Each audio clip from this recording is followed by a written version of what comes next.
بسم اللہ الرحمن الرحیم۔ السلام علیکم بچوں، ہم نے نظم آپ کی 6 کلاس کی اردو کی کتاب میں پڑھی تھی ایک اور دنیا، جس کا ہم نے کام کیا تھا سوال جواب تک۔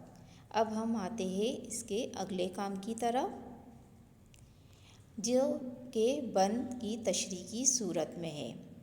مندرجہ ذیل بند کی تشریح بمۂ حوالے کے کیجیے۔ بند: خود تیرا حکم ہے میرے لیے، کام آؤں تیرے بندوں کے۔ میں بھی ایک بندہ ہوں تیرا، نہیں شوق فرشتہ بننے کا۔ تو صرف مجھے انسان بنا، اے میرے خدا، اے میرے خدا۔ بچوں، بند لکھنے کے بعد جو ہے آپ کو حوالہ لکھنا ہے، حوالے کی ہیڈنگ ڈالنی ہے پہلے۔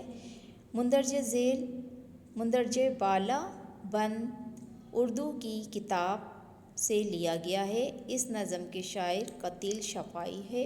اس نظم میں شاعر نے بہت اچھے الفاظ میں اللہ تعالیٰ سے دعا مانگی ہے۔ تشریح: مندرجہ بالا بند میں شاعر نے کہا ہے کہ میں بھی ایک بندہ ہوں تیرا، میں فرشتہ نہیں ہوں۔ تو نے مجھے اشرف المخلوقات کا درجہ دیا ہے، میں ایسا نہیں بننا چاہتا ہوں۔ مجھے یہ خود ہی پسند ہے کہ میں غلطی کر کے اعتراف کروں، اور معافی چاہنا یہ بھی بڑی خوبی ہے۔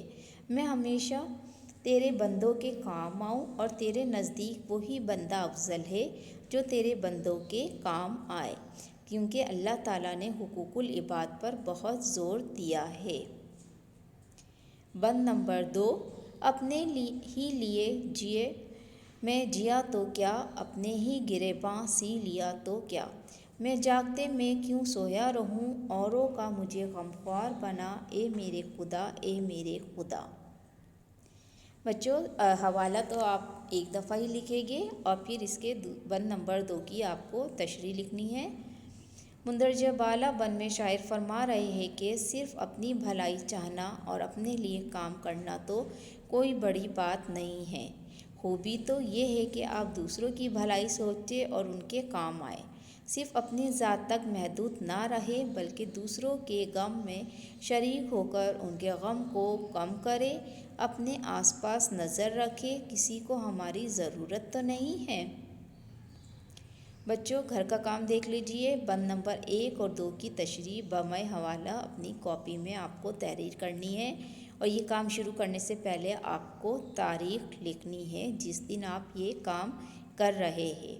اس کے ساتھ ہی آج ہماری یہ نظم ختم ہوئی، اور امید ہے کہ آپ یہ تمام کام بہت خوش خط لکھائی کے ساتھ کریں گے۔